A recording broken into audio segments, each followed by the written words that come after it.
Welcome to news blaze. నేను మీ అమూల్య. ముందుగా headlines చూద్దాం. జీజీహెచ్ లో వైద్య విద్యార్థినిల లైంగిక వేధింపుల ఘటనపై సీఎం సీరియస్. నిందితులపై కఠిన చర్యలకు చంద్రబాబు ఆదేశం.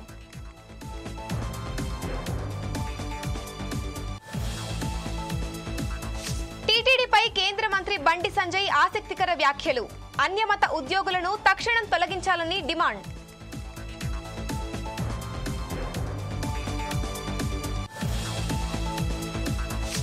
జగన్ రెంటపాళ్ల పర్యటనలో వైసీపీ నేతలపై కేసు. విచారణకు హాజరైన అంబటి రాంబాబు, అప్పిరెడ్డి, మురళి.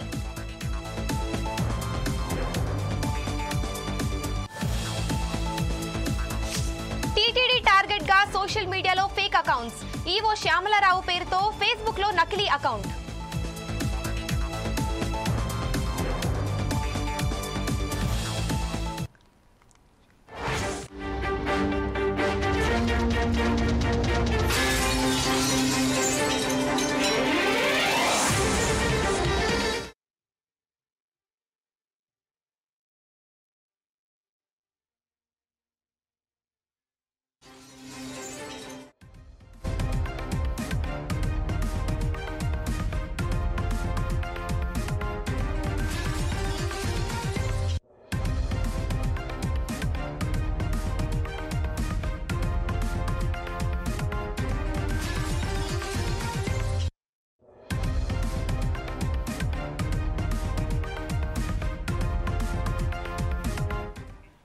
కాకినాడలోని రంగరాయ వైద్య కళాశాల ఘటనపై ముఖ్యమంత్రి చంద్రబాబు నాయుడు సీరియస్ అయ్యారు. విద్యార్థినిల పట్ల లైంగిక వేధింపుల ఘటనపై అధికారులను నివేదిక కోరారు. కాకినాడ జీజీహెచ్ లో దారుణం వెలుగు చూసింది. 50 మంది పారామెడికల్ విద్యార్థినిలపై ల్యాబ్ అటెండెంట్ కళ్యాణ్ చక్రవర్తి లైంగిక వేధింపులకు పాల్పడినట్టు ఆరోపణలు వచ్చాయి. అసభ్యకరమైన ఫోటోలు తీసి బ్లాక్మెయిల్ చేస్తున్నాడని, మరో 3 ల్యాబ్ టెక్నీషియన్లు అతనికి సహకరించారు. కోరికలు తీర్చకపోతే పరీక్షల్లో ఫెయిల్ చేస్తామని బెదిరించినట్టు ఫిర్యాదు అందింది. విద్యార్థినిలు ఆర్ఎంసీ ప్రిన్సిపల్ కు ఫిర్యాదు చేయగా ప్రత్యేక కమిటీ విచారణ చేపట్టి చర్యలకు సిద్ధమవుతోంది.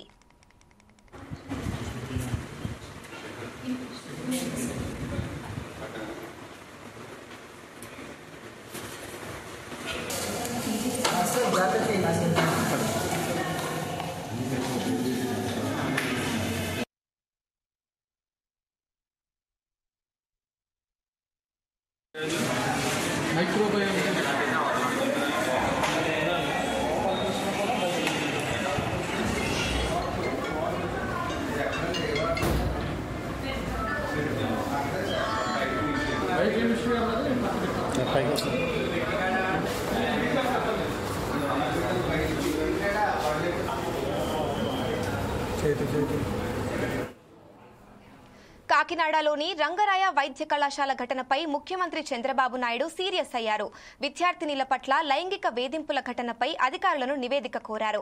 కాకినాడ జీజీహెచ్ లో దారుణం వెలుగు చూసింది. 50 మంది పారామెడికల్ విద్యార్థినిలపై ల్యాబ్ అటెండెంట్ కళ్యాణ్ చక్రవర్తి లైంగిక వేధింపులకు పాల్పడినట్టు ఆరోపణలు వచ్చాయి. అసభ్యకరమైన ఫోటోలు తీసి బ్లాక్మెయిల్ చేస్తున్నాడని, మరో 3 ల్యాబ్ టెక్నీషియన్లు అతనికి సహకరించారు. కోరికలు తీర్చకపోతే పరీక్షల్లో ఫెయిల్ చేస్తామని బెదిరించినట్టు ఫిర్యాదు అందింది. విద్యార్థినిలు ఆర్ఎంసీ ప్రిన్సిపల్ కు ఫిర్యాదు చేయగా ప్రత్యేక కమిటీ విచారణ చేపట్టి చర్యలకు సిద్ధమవుతోంది.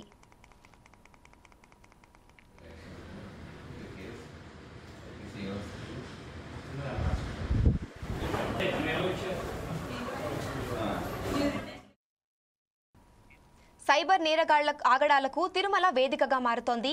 ఏకంగా టీటీడీ ఈవో శ్యామలారావు పేరుతోనే ఫేస్బుక్ లో నకిలీ అకౌంట్ క్రియేట్ చేశారు. ఫేస్బుక్ అకౌంట్ లో ఈవో శ్యామలారావు ఫోటోలు అప్లోడ్ చేశారు. ఇది తనది కాదని ఈవో శ్యామలారావు తేల్చి చెప్పారు. దీనిపై విచారణ చేపట్టాలని టీటీడీ విజిలెన్స్ విభాగాన్ని ఈవో ఆదేశించారు. టీటీడీ అధికార వెబ్సైట్ మినహా మరేవీ నమ్మొద్దని ఈవో శ్యామలారావు పేర్కొన్నారు.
అన్య మతాల వారికి టీటీడీ ధర్మసత్రం కాదని కేంద్ర మంత్రి బండి సంజయ్ అన్నారు. టీటీడీ ఎవరి ఆస్తి కాదు, హిందువులది మాత్రమే అని తెలిపారు. తిరుమల శ్రీవారిని దర్శించుకున్న అనంతరం కేంద్ర మంత్రి సంజయ్ సనాతన ధర్మం కోసం ప్రజలు కలిసికట్టుగా ఉండాలని ప్రార్థించానన్నారు. ధూప దీప నైవేద్యాలు నోచుకుని ఆలయాలను టీటీడీ రక్షించాలని కోరారు. పురాతన ఆలయాల గురించి అభివృద్ధికి నిధులనివ్వాలన్నారు.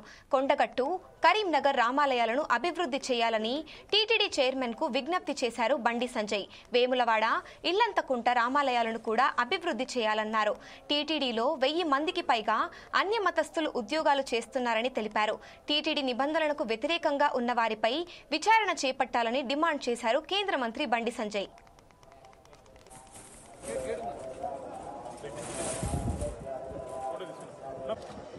నాయుడు గారు కూడా నాకు చాలా దగ్గర మనిషి. వారి బ్లెస్సింగ్స్ కూడా గతంలో చెప్పుడు నాకు ఉంటా ఉంటాయి. నేను కూడా రిక్వెస్ట్ చేస్తా ఉన్నాను, ఈ తెలుగు రాష్ట్రాల్లో కనీసం ధూపదీప నైవేద్యానికి నోచుకున్నటువంటి దేవాలయాలను కాపాడుకోవాల్సిన బాధ్యత టీటీడీ మీద ఉంది. దాంతోపాటు అనేక పురాతన దేవాలయాలు ఇవాళ తెలుగు రాష్ట్రాల్లో ఉన్నాయి. కనీసం అభివృద్ధి నడుచుకోవట్లేవు. భక్తుల మాత్రం చాలా పవర్ఫుల్ సెంటిమెంట్ టెంపుల్స్ అవన్నీ కూడా. కానీ ఇలాంటి అభివృద్ధి నోచుకోలేక, నిధులు లేక చాలా ఇబ్బంది పడుతున్న తరంలో వాటిని గుర్తించి ఆ దేవస్థానాలు కూడా సంవత్సరానికి వస్తారు, సంవత్సరానికి 2 సార్లు జాతరలు జరుగుతూ ఉంటాయి, ఉత్సవాలు జరుగుతూ ఉంటాయి, లక్షలాది మంది భక్తులు దర్శించుకుంటారు.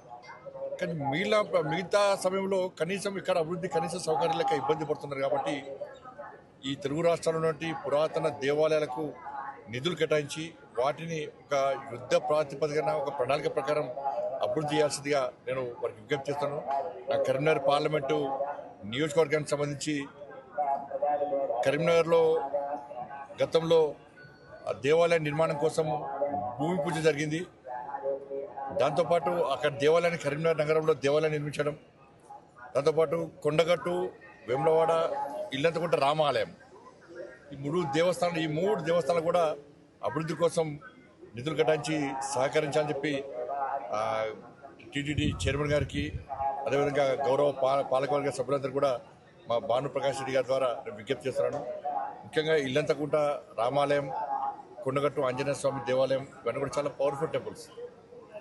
కాబట్టి ఆ నియోజకవర్గంలో ఉన్నటువంటి ఆ దేవాలయాలు కూడా నిధులు కేటాయించి కాపాడాలని మేము గుర్తున్నారు. ఎందుకంటే హిందువుల ఆస్తి. ఇవాళ ఇంత ఘోరమైన విషయం అంటే, నిన్న నేను కాటేజీలో ఉన్నప్పుడు ఒక ఉద్యోగస్తుడు వచ్చిండు.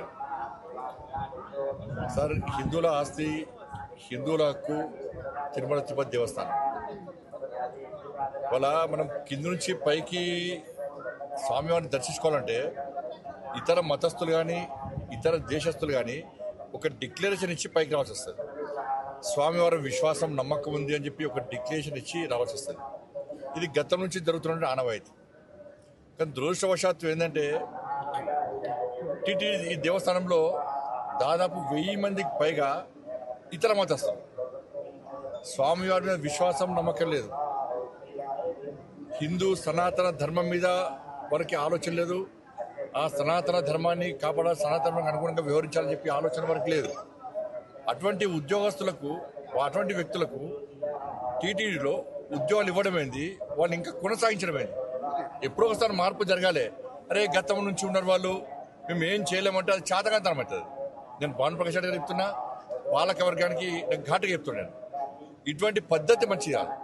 మీరు ఎంత అభివృద్ధి చేసినా, బయట భక్తులకు అన్ని సౌకర్యాలు కల్పించినా కూడా ఇతర మతస్థులు ఈ దేవాలయంలో ఉండడం వలన వాళ్ళ ఆచార వ్యవహారాల విషయంలో చాలా ఇబ్బందులు వస్తున్నాయి. అది బయటికి రాకపోవచ్చు. ఏదో సత్రం కాదు ఇది, అన్ని మతాలకు ఇవ్వడానికి ఏదో సత్రం కాదు. చాలా మంది అర్చకులు కానీ ఈ సనాతన ధర్మం మీద ఆధారపడిన ఉద్యోగాలక చాలా మంది ఇబ్బంది పడుతున్నారు. కాబట్టి జీతభత్యాలు ఇచ్చుకుంటూ స్వామివారి మీద విశ్వాసం, నమ్మకం లేని వ్యక్తులను ఏ విధంగా మీరు ప్రోత్సహిస్తారు? గతం నుంచి వస్తున్నప్పుడు కూడా ఎక్కడో ఒకడ పురుష పెట్టాలి వాటికి. అరే నాకు ఆశ్చర్యం అనిపిస్తుందండి. ఇతర దేశాలకు దేశం సత్రంగా మారింది, తెలుగు రాష్ట్రాలు సత్రంగా మారింది. వాళ్ళకి ఆధార్ కార్డు ఇస్తాము, పాస్పోర్ట్లు ఇస్తాము, వాళ్ళకు రేషన్ కార్డు ఇస్తాము, వాళ్ళకి డబుల్ బెడ్రూమ్లు ఇస్తాము, వాళ్ళకి పెన్షన్ ఇస్తాము. ఇతర మతస్థులకు టీటీడీలో ఉద్యోగాలు ఇస్తాం. ఇది పద్ధతి కాదు. దీన్ని పూర్తి స్థాయిలో ప్రతి హిందూ కూడా దీన్ని వ్యతిరేకిస్తాడు. దీన్ని వెంటనే నిర్మూలించాల్సిన బాధ్యత పాలకవర్గం మీద ఉంది. ఇవాళ బయట మొత్తం చర్చ జరుగుతున్నది, తెలుగు రాష్ట్రాల్లో చర్చ జరుగుతున్నది. నిన్నగాక మొన్న మీరు ఒక ఉద్యోగస్తుని సస్పెండ్ చేశారు. అంటే బయటకు వస్తేనే మీరు సస్పెండ్ చేస్తారు తప్ప దీని మీద ఒక విచారణ జరిపి ఎవరెవరు ఉన్నారు, ఎవరెవరు ఈ సనాతన ధర్మానికి వ్యతిరేకంగా టీటీడీ నిబంధనలకు వ్యతిరేకంగా వ్యవహరిస్తున్నారో ఎందుకు మీరు ఎంక్వైరీ చేస్తున్నారు? సికింద్రాబాద్ ఉజ్జయిని మహంకాళి అమ్మవారిని గవర్నర్ జిష్ణుదేవ్ వర్మ దర్శించుకున్నారు. బోనాల వేడుకల్లో భాగంగా అమ్మవారికి గవర్నర్ సతీమణి బోనం సమర్పించారు. మంత్రి పొన్నం ప్రభాకర్ దగ్గరుండి అమ్మవారి దర్శనం చేయించడంతో పాటు ఆలయ విశిష్టతను తెలియజేశారు. మహంకాళి అమ్మవారి బోనాలకు సకల ఏర్పాట్లు పూర్తయ్యాయని, ప్రభుత్వం తరపున పూర్తి ఏర్పాట్లు చేసి ఎప్పుడూ పర్యవేక్షిస్తున్నట్లు మంత్రి పొన్నం ప్రభాకర్ తెలిపారు.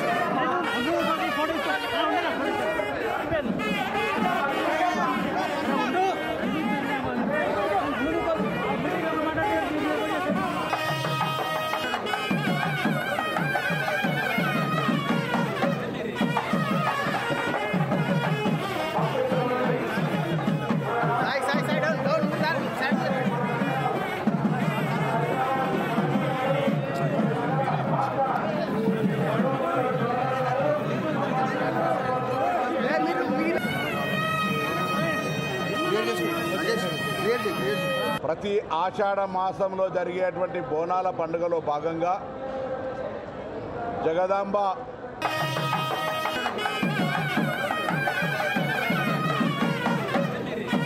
ప్రతి ఆషాఢ మాసంలో జరిగేటువంటి బోనాల పండుగలో భాగంగా జగదాంబ గోల్కొండ బోనం నుంచి ప్రారంభమై తొలి బోనంగా బల్కంపేట ఎల్లమ్మ కళ్యాణం నుంచి ఆదివారం 13వ తేదీ గౌరవ ముఖ్యమంత్రి గారు బోనం సమర్పించేటువంటి లష్కర్ బోనాలని ఉజ్జయిని మహంకాళి బోనాలకు సంబంధించి ప్రభుత్వం పక్షాన ఇటు జిల్లా కలెక్టర్ గారు, అటు ఎండోమెంట్ అధికారులు, అటు పోలీస్ అధికారులు అందరూ కూడా అన్ని రకాల జిహెచ్ఎంసీతో సహా ఎటువంటి ఇబ్బందులు లేకుండా సౌకర్యాలు కలుగజేసినారు. కానీ ప్రభుత్వం ఎన్ని సౌకర్యాలు కలుగజేసినా ప్రజల సహకారం అవసరం. స్థానికులు వచ్చే అతిథులకు ఎటువంటి అసౌకర్యం కలగకుండా ఉండే విధంగా, భక్తులందరికీ సౌకర్యం ఉండే విధంగా మరి అవకాశం ఇచ్చే విధంగా వ్యవహరించాలని నేను ప్రభుత్వ పక్షాన్ని విజ్ఞప్తి చేస్తా ఉన్నా. ప్రభుత్వం అన్ని రకాల కార్యక్రమాలు చేసినా ప్రజల సహకారం అవసరం కాబట్టి నేను ప్రజలందరికీ విజ్ఞప్తి చేస్తా ఉన్నా.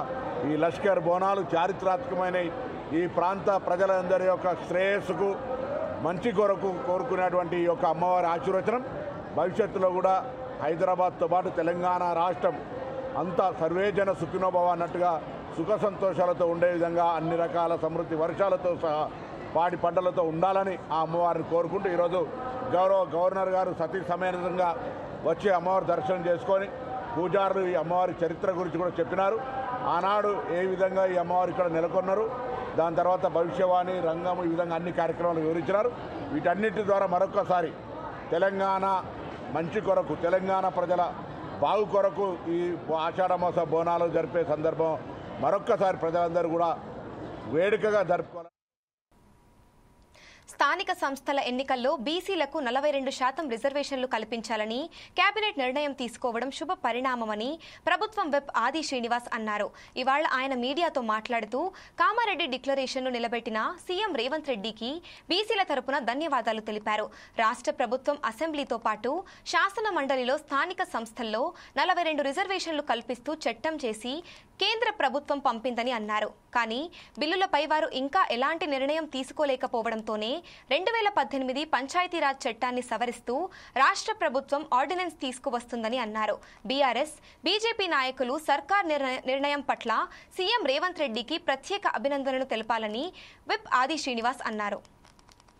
బీసీలకు 2018 పంచాయతీరాజ్ చట్టాన్ని సవరిస్తూ ఒక ఆర్డినెన్స్ తీసుకురావడం ఇది అభినందనీయమైన మాట ఈ సందర్భంగా చెబుతూ కామారెడ్డి డిక్లరేషన్ అప్పుడు బీసీలకు 42% రిజర్వేషన్ ఇస్తామని చెప్పి మహేష్ కుమార్ గౌడ్ గారి నోట ఆనాడు వర్కింగ్ ప్రెసిడెంట్ హోదాలో పీసీ పెండుగా ఉన్నప్పుడు వారి చొరవ కూడా ఈ సందర్భంలో గుర్తు చేస్తూ 2018 పంచాయతీరాజ్ చట్టాన్ని సవరిస్తూ ఆర్డినెన్స్ తీసుకురావడం రాబో రోజుల్లో జరగబోయే ఎన్నికల్లో ఈ చట్టం వల్ల 42% బీసీలకు ప్రయోజనాలు ఉనగూరేటువంటి సందర్భాన్ని గుర్తు చేస్తూ రాష్ట్ర అసెంబ్లీలో బీసీలకు 42% బిల్లును బీసీ సంక్షేమ శాఖ మంత్రి పొన్నం ప్రభాకర్ గారు ప్రవేశపెట్టినప్పుడు ఆ 42% బిల్లును బలపరిచేటువంటి అవకాశం మాట్లాడే అవకాశం ఒక బీసీ బిడ్డగా నాకు రావడం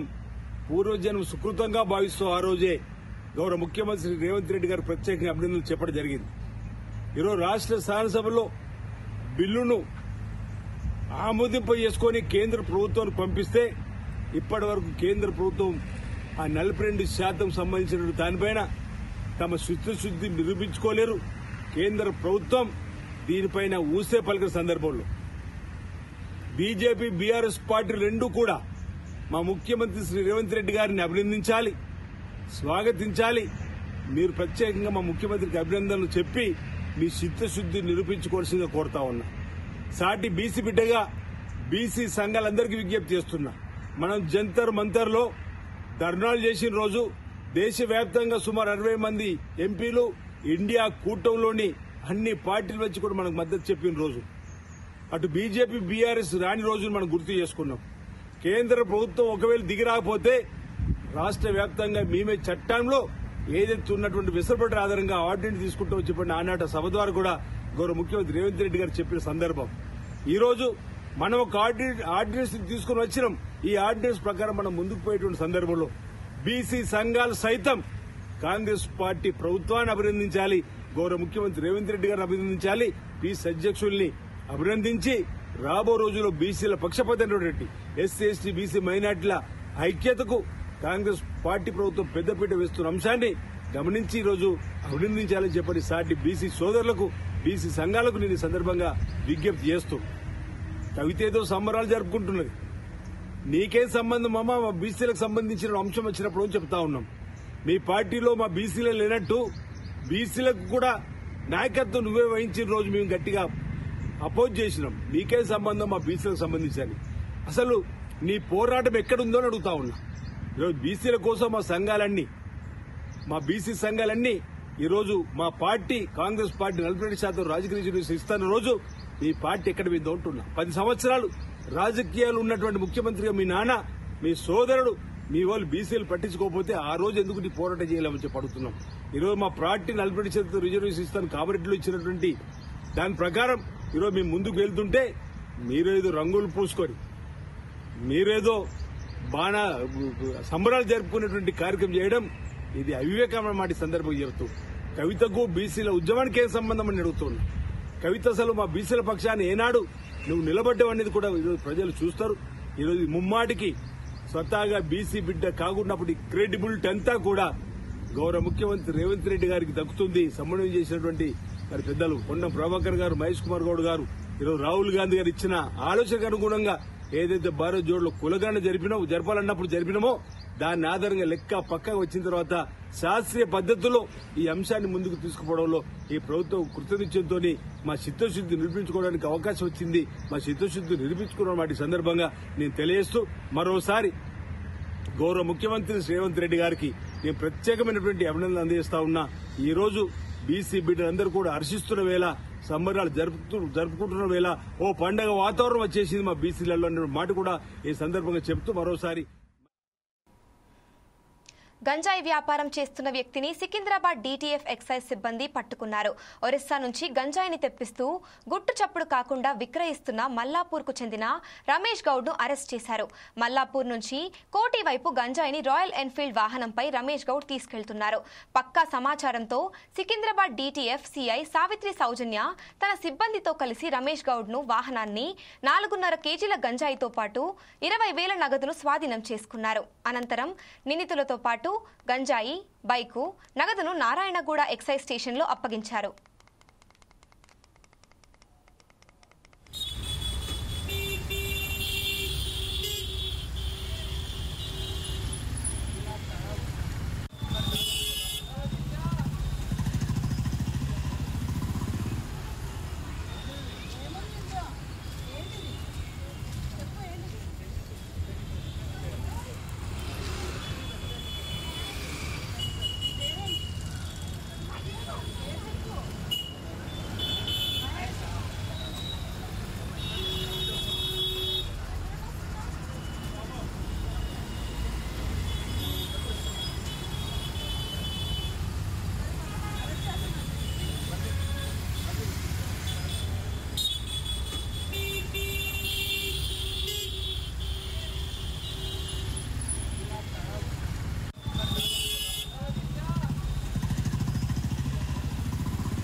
జగిత్యాల జిల్లా మెట్పల్లి పట్టణంలో బోయవాడలో ఓ వీధి కుక్క స్వైర విహారం చేసింది.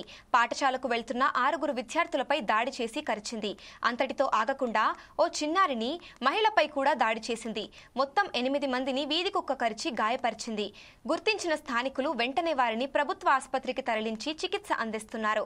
కొందరు విద్యార్థులకు తొడ, మోకాలి భాగంలో రక్తం కారేలా కుక్క గాయపరిచింది. కుక్క కరిచిన ఘటనపై స్థానికులు ఆగ్రహం వ్యక్తం చేస్తున్నారు.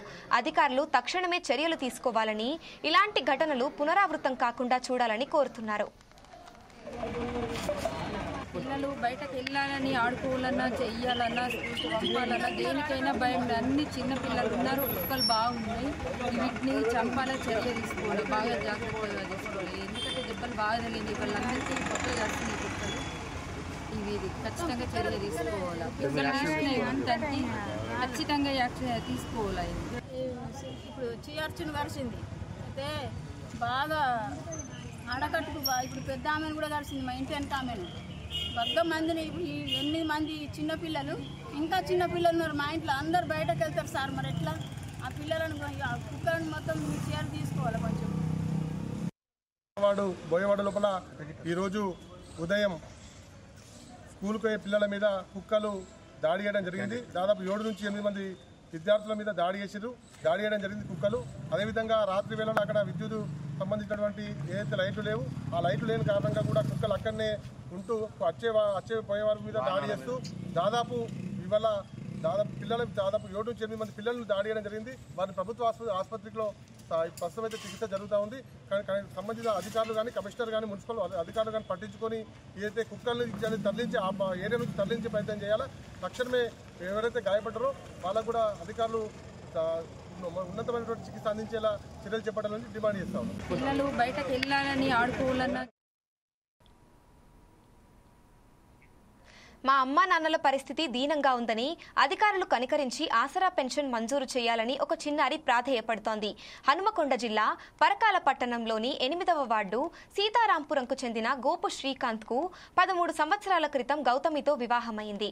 వీరికి 2 పిల్లలు. అయితే శ్రీకాంత్ కు పుట్టుకతోనే మాటలు వినపడవు. పెళ్లికి ముందు గౌతమికి కొంత అంగవైకల్యం ఉండగా కుమార్తె పుట్టిన తరువాత ఆరోగ్య సమస్య తీవ్రమై నడవలేని పరిస్థితికి వచ్చింది. దీంతో 2 పిల్లలను పోషించలేక ఆర్థిక ఇబ్బందులు ఎదుర్కొంటున్నారు. గతంలో బీఆర్ఎస్ సర్కార్ కనీసం ఆసరా పింఛన్ కూడా ఇవ్వలేదని, ఇప్పుడైనా కాంగ్రెస్ సర్కార్ ఇవ్వాలని ఆ కుటుంబం కోరుతోంది. ఇప్పటికైనా సీఎం రేవంత్ రెడ్డి తమ దీనస్థితిని చూసి ఆసరా పింఛన్ మంజూరు చేయాలని ఆ చిన్నారి వేడుకుంటోంది.